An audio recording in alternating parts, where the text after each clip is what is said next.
So this is the Forgotten Army. I'm not gonna. Okay, I'm gonna say it. The Forgotten Army, Azaadi ki Liye, I guess.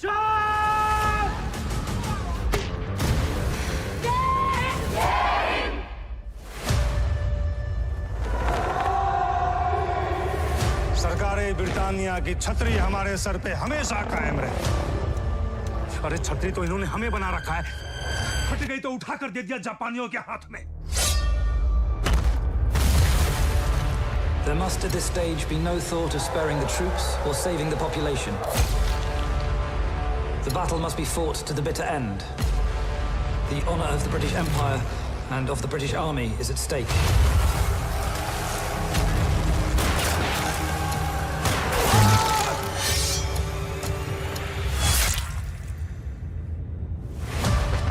Azad Hind फौज में भर्ती होने के लिए किसी जाति, किसी नस्ल, लड़ाकू, जनाना, मर्दाना बकवास की कोई जरूरत नहीं। जरूरत है कि वो एक हिंदुस्तानी है और अपने मुल्क के लिए लड़ने के लिए पूरी तरह से तैयार है। माया, कैप्टन सोडी।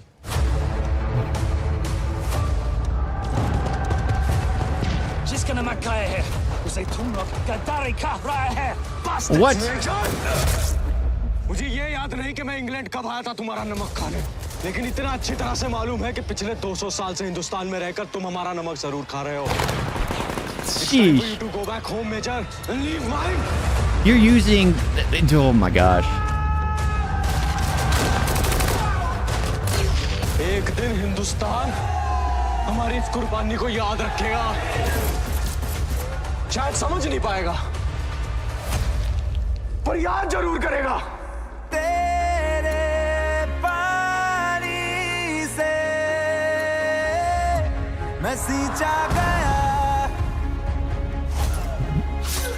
चलो दिल्ली आजादी के लिए। So the situations are real. It's the main characters that are probably completely fiction.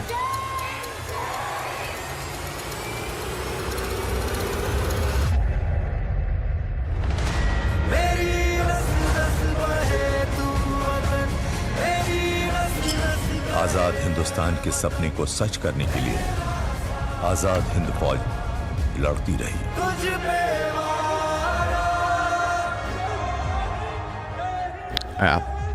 Yeah, I'm okay with if it's a fictionalized retelling of true events, because as long as they have some of the most powerful scenes that were taken from reality, like there's this movie called Patriots Day, and Mark Wahlberg is the lead actor in it, and his character is completely fictionalized. He's an officer dealing with a family issue, and that's when the bombing happened in Modesto, or not, what Boston? Oh my gosh, I've already forgotten. But yeah, that's when that bomb explosion happened. And I gotta avoid saying the B word, but that's when the explosion happened, and the whole thing is based around his character. His character is completely fake, but there's like the most powerful scene I've ever seen in a film. There is an officer who stands over the body of like a 10-year-old boy, 8-year-old probably, 8 to 10-year-old, the entire time, and that's based off reality. That you have to protect the bodies, the corpses. You can't have anyone rummaging them, and he was there the entire time, standing over for hours, watching over the corpse of a kid. Imagine being in that position. You're there, being forced to watch these cruel acts, what they led to, the life of an innocent. And there's nothing more innocent than a child. And you're there, standing there, watching the ramifications of hate. I mean, that was the most powerful scene. It was one of the most moving scenes, because no matter what they're doing with Mark Wahlberg throughout the film, they're always cutting back to this guard who's watching over this body. The bodies that are there, but the one that takes the main focus is the kid. It's just a powerful scene, and I love it when they do something like that. If this does a scene like that, I would be absolutely for, because honestly, the dialogue between the Indians and then the British is like, you could believe stuff like that. I mean, it happened with like like heck, Japanese were put in concentration camps. The American Japanese were put in concentration camps because of, well, the war going on.